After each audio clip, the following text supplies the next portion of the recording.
안녕하십니까, 유신익입니다. 다파콘 시청자 여러분, 최근에 제가 그 경제 서적을 이제 출간을 하게 됐습니다. 제가 사실, 이 책의 제목을 경제의 신은 죽었다라고 하는 주제를 이제 메인 제목으로 이제 저는 삼고 싶었는데, 출판사의 요청이나 여러 가지 이슈가 있어서 표면적인 제목은 다가올 5년 미래 경제를 말한다라는 책으로 이제 저서를 출간하게 되었습니다. 이 내용에 대해서 여러분들께 간략히 전달을 드리고 앞으로 추가적인 뭐 질문이나 코멘트 그리고 논의할 사항이 있으시면 다파콘을 통해서 또 다른 이제 우리 저와의 이제 그 1대1 미팅 그리고 여러분들과의 그런 만남의 자리를 가지도록 이제 해보겠습니다. 경제의 신은 죽었다에 대한 이제 메인 포인트들, 주요한 내용이 뭘까 좀 말씀을 드리겠습니다. 첫 번째는, 우리가 화폐, 그리고 돈이라는 것, 경제의 필수적인 요소인데요. 이런 요소들이 굉장히 변화해 가고 있다는 것입니다. 이제 과거에는 돈을 이용해서 우리가 어떻게 보면 수단으로서 상품을 교환하는 매개체의 어떤 수단, 그러니까 화폐가 갖고 있는 매매 교환, 가치 저장, 가치 교환, 그리고 화폐 신용의 기능까지 통괄해서 수단적인 역할에 불과했는데요. 오히려 이제 최근에는 현대 화폐 이론이라는 그런 논리를 근거로 해서 우리가 미국 연준도 마찬가지고 재무부도 마찬가지고 오히려 돈이 어떤 메인 도구가 되고 있는, 그래서 돈이 상품을 끌어가는 그런 이제 게임과 같은 현상이 경제에서 나타나고 있다. 그런데 그러면 이 현대화폐 이론이 왜 이제 시행이 된 것일까 생각해 보시면 우리가 2015년도, 16년도 넘어가면서 우리가 비단 코로나뿐만 아니라 이미 경제적으로 저성장, 그리고 저성장을 탈피하기 위한 도구들, 여러 가지 이슈 상황에서 우리가 막힘이 굉장히 크게 발생을 했습니다. 물론 최근에는 하이테크 산업들, AI 산업들이 발전한다고는 하지만 이러한 이제 성장 산업이 전체 글로벌 경제를 갖다가 성장으로 모두 다 이끌기에는 한계가 있는 것이고, 그렇다고 한들 우리가 이제 한편으로는 인구 성장도 일부 특정 국가를 제외하고서는 인구 성장 자체도 이제 정체가 되는 구간 혹은 이제 증가율이 떨어지고 있는 구간이 되고 있기 때문에 성장에 대해서 우리가 갈증이 계속적으로 늘어날 수밖에 없는 구간이었다. 근데 이런 현대화폐로는 돈이 메인이 되어서 모든 경제를 끌어간다. 돈이 메인이 된다는 것은 한마디로 표현하면은 금융을 발전시켜서 그래서 성장을 도모한다. 어찌 보면 상품의 제조 없이 그리고 제품의 제조 없이 돈이 돈을 만들고 돈이 금융 자산의 가격을 높여면서 결국에는 그 부가가치 때문에 성장하는 것처럼 그런 이제 트렌드가 된다는 것입니다.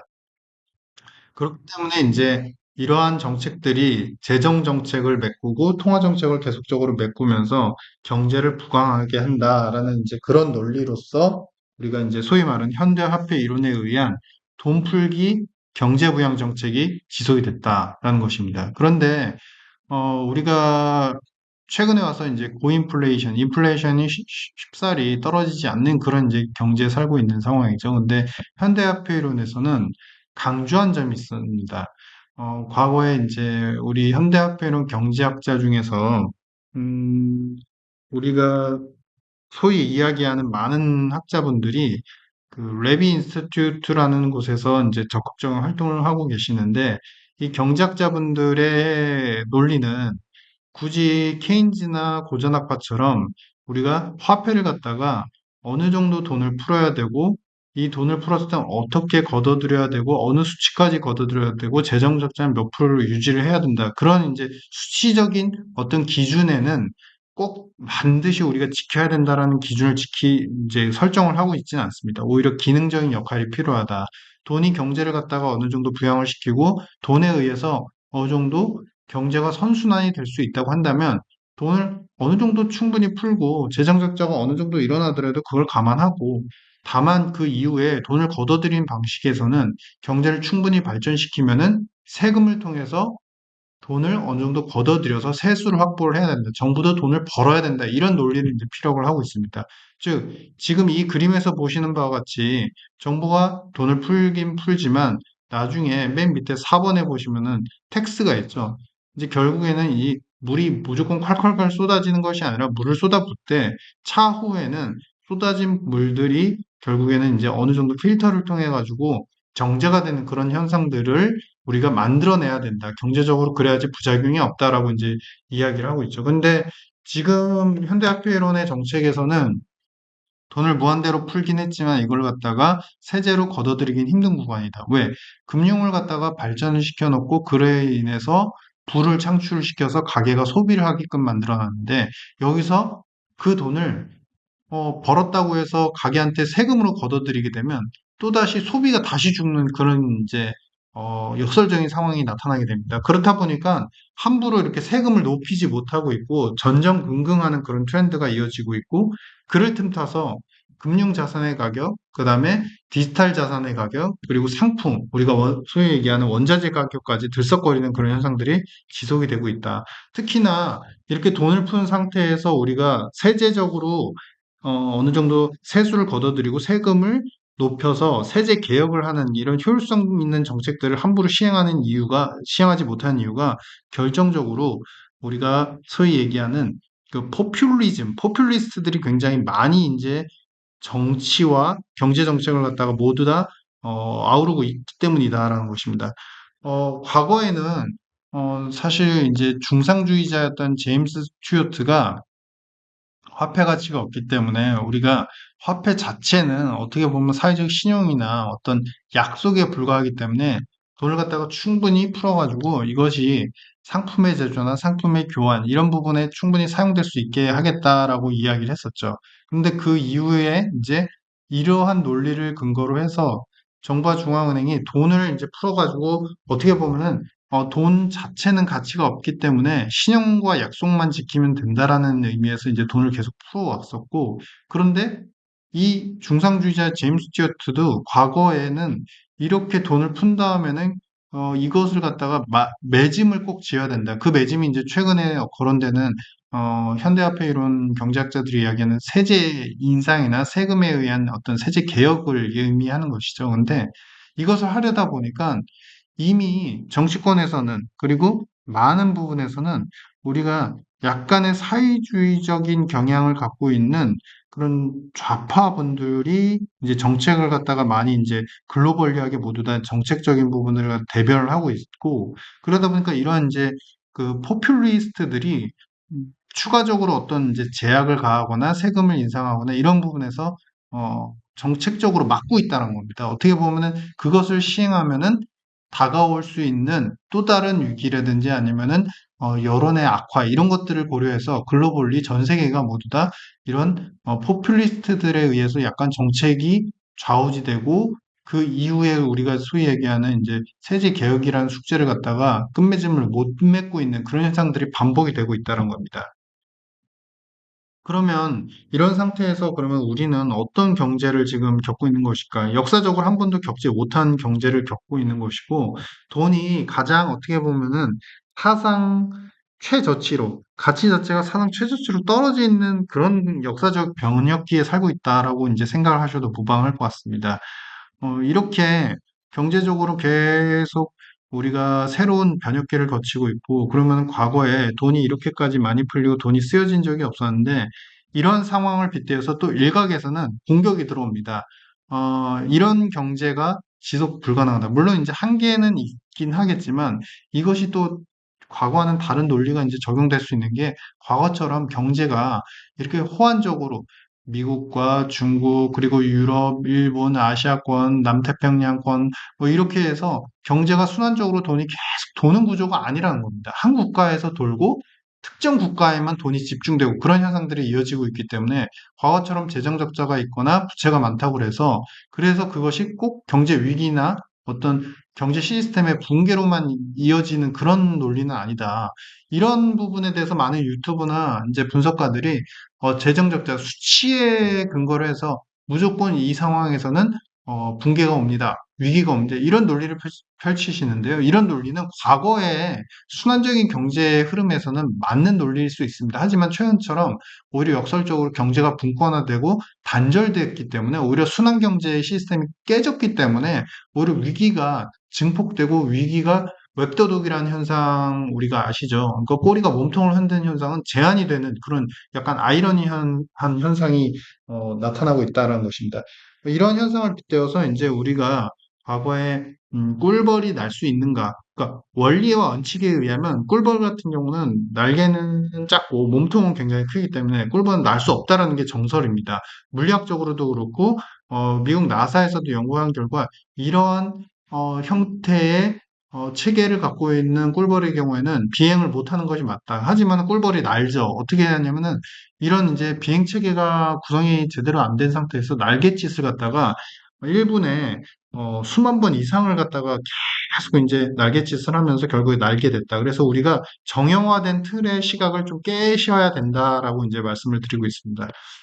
최근에 그렇게 해서 이제 결국에는 이제 미국의 상황을 보면은 미국이 가장 어떻게 보면은 도드라지고 성장이 나홀로 성장을 이루면서 가장 이제 핵심적인 국가가 돼버리고 있죠. 또다시 미국 나홀로 성장, 다른 국가들은 성장 여력이 부족한데도 불구하고 미국 금융시장은 계속 뜨겁고 거기에 이제 성장의 패러다임에 AI라는 것이 있습니다. 근데 이제 AI는 우리가 한마디로 이제 오히려 역설적으로 표현하면은 미국의 노동자들이 굉장히 게을러지고 있는 부분을 갖다가 메이크업하는 그런 요소다.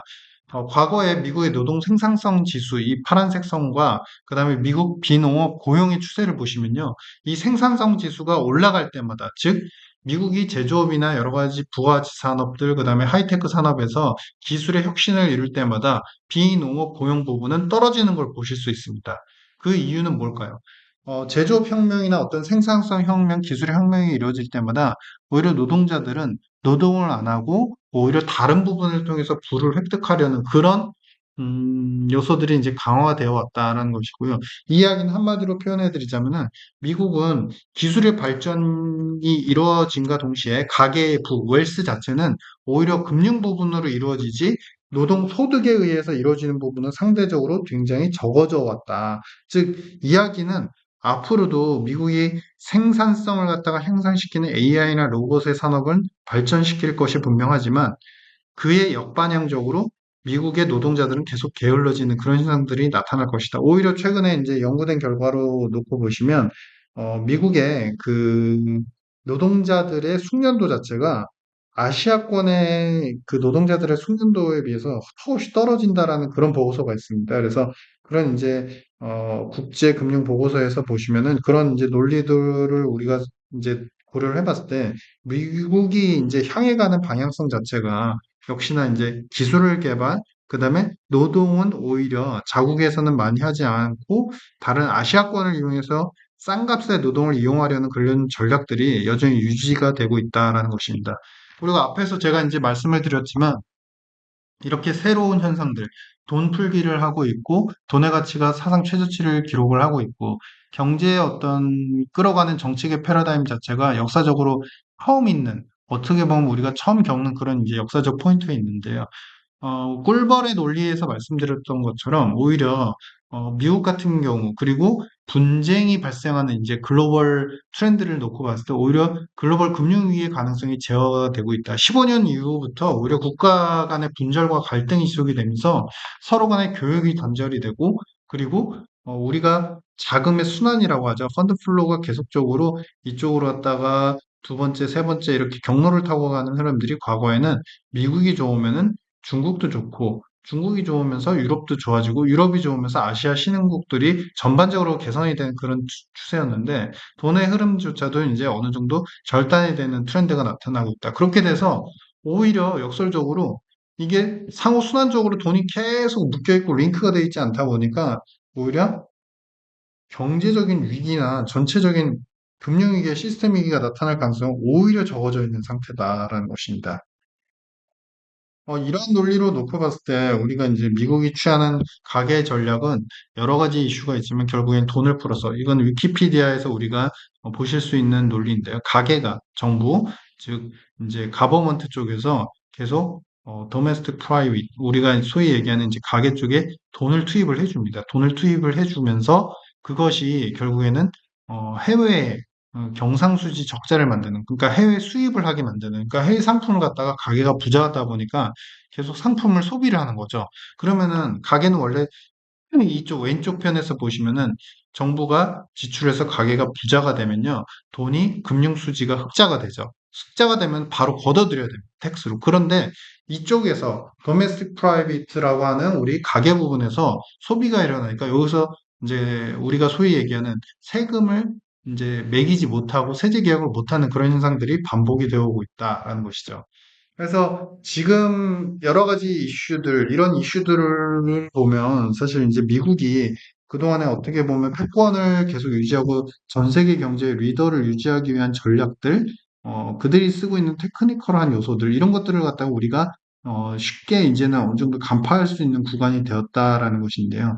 이런 구간에서 미국이 이제 여러 가지 이슈 때문에 사실 최근에 이런 재정 적자를 통한 어떤 금융의 부양, 그리고 가계의 부양을 통한 억지 소비, 소비를 갖다가 유지시키는 것 같지만 결국엔 금융으로서 모두 다 해결하는 그런 요소들에 대해서 비난이 많이 일고 있습니다. 그러다 보니까 최근에 미국의 달러가 위상이 그전보다 많이 떨어지고 있고 패권이 많이 떨어지고 있다. 뭐 이런 이야기들을 많이 하고 계시죠. 근데 이제 과거에 이제 1940년도 그러면은 이 패권이라는 것이 어떻게 이루어졌나 보시면 48년, 70년도까지는 사실 이제 스탈링이라고 하는 파운드가 제일통합이었습니다. 그 당시를 놓고 보시면은 영국이 대형 식민 제국을 갖고 있었고 식민 제국을 바탕으로 해서 경제적 부양을 하려고 했었죠. 근데 그때 당시에도 이제 영국이 무엇을 했느냐? 금융으로서 부양을 시키는 즉 파운드를 갖다가 전 세계 많은 국가들한테 계속적으로 준비금으로서 쓰게 만들면서 금융의 부양을 했고 금융의 부가가치 상승을 통해서 경제 권역을 갖다가 제1 권역으로 유지하려는 그런 흐름을 계속했었습니다. 그런 상황에서 이제 어, 우리 이제 스탈링, 우리가 파운드 블럭이라고 하는 것이 무너지게 되는 계기가 생기는데 그건 2차 세계대전 이후의 일입니다.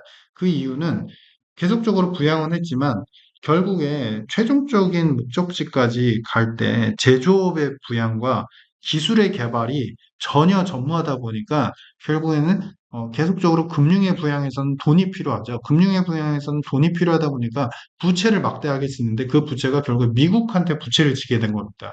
근데 그 채무 부담이 과거에 이제 1970년대 넘어가면서 보니까 그 부채 부담이 그들이 갚을 수 없을 정도로 굉장히 묵대해졌다라는 것이죠. 그래서 우리가 여기서 포인트를 생각하실 부분이 있는데 미국은 그러면 최근의 상황이 부채가 막대해지고 있는데 그러면 미국도 스털링 블록처럼 결국에는 이 파운드화가 달러한테 패권을 내줬던 것처럼 파운드화도 무너졌던 그런 흐름처럼 달러도 무너질 것이냐. 거기서 미국이 굉장히 교묘한 경제적 전략을 쓰고 있다는 겁니다. 기술적으로도 제조업의 어떤 그 기술의 부양에 있어서도 사실 미국이 놓지 않고자 하는 것이 바로 최근에 AI와 바이오테크, 그 다음에 로봇 산업 쪽에 집중이 되고 있고요. 이런 산업들의 부양을 위해서 결국에 중국이라고 하는 국가를 갖다가 기술에 대해서 계속적인 압박을 하고 무역의 제한을 걸고 있죠. 그러다 보니까 미국은 장기적인 어떤 패권을 유지하기 위해서 과거에 스털링 블럭이 채무 부담과 금융에만 의존했던 부분 때문에 무너졌던 그런 잘못된 교훈을 가지고서 그들은 그렇게 하지 않고자 노력을 하고 있는 그런 이제 포커스가 나오고 있다. 그래서 전 세계에서 달러 위상은 약간의 기스, 신뢰감이 저하가 됐다. 이런 논리들은 이제 어느 정도 이제 존재를 하지만 제2등 통화가 사실 이제 유로화인데요. 이 유로화 대비해서는 아직도 미국의 달러에 대한 어떤 수요, 그다음에 FX 마켓 턴오버는 거의 80% 이상일 정도로 굉장히 높습니다. 그러니까 그만큼 달러가 위상이 무너졌다고 하지만 그 위상을 무너뜨리면서 새로 할 수 있는, 대체할 수 있는 새로운 통화가 지금 전무한 상황이라는 거죠. 그렇다 보니까 앞으로 당분간도 계속적으로 우리가 어떻게 보면 십수년 이상, 50년 이상 미국의 달러가 패권을 계속 유지할 것이다라고 이제 생각을 할 수 있는 요소입니다. 그래서 앞에서 이제 우리가 거론을 드린 것처럼 미국의 재정 정책은 결국에 금융을 살리기에 있고 어떻게 보면 미국 가계에서의 금융 자산의 비중이 가장 절대적으로 높기 때문에 우리가 보시면은 에코티 관련되는 부분의 그 비중이 전체 금융 자산에서 거의 50% 이상을 차지하고 있습니다. 그러니까 미국은 어찌 보면은 금융 자산이 대부분인데 그 금융 자산에서도 에코티 쪽, 주식 쪽이 50% 이상의 익스포저를 갖고 있어서 미국은 금융시장, 특히 나스닥이나 S&P와 같은 금융시장, 주식시장을 계속적으로 앞으로 부양해 나갈 가능성이 있다라는 것이죠. 근데 이제 그런 논리에서 우리가 어떻게 보면은 결국엔 채권 시장이나 이제 유동성 순환에 대해서 미국이 이제 정책적으로 많이 신경을 써야 되는데 과거에는 페드의 역할이 중요했고 우리가 양적 완화라는 추세에서 이제 채권 매입을 했지만 최근에는 상업은행의 채권 매입의 규모가 상당히 많습니다. 그래서 최근에 이제 변동은 다소 있지만 최소 1조 5천억에서 1조 2조 달러 정도를 갖다가 미국 상업은행들이 미국 국채에 계속 투자하는 그런 현상들을 보이고 있다.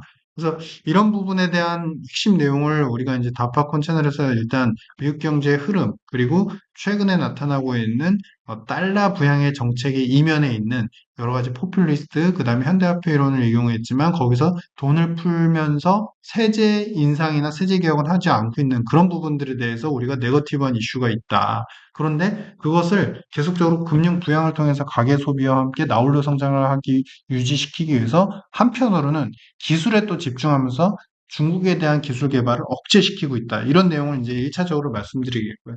차후에 또 다른 이제 기회가 된다고 한다면 제가 그 2차 이 저서와 관련돼서 디지털 달러와 비트코인에 대한 어떤 이슈 사항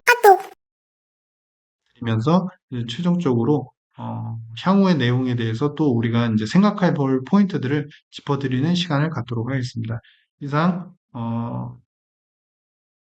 방송을 마치고 차후에 우리가 이제 또 다른 만남을 계기로 해서 더 좋은 내용을 전달드리도록 하겠습니다. 유신이었습니다. 감사합니다.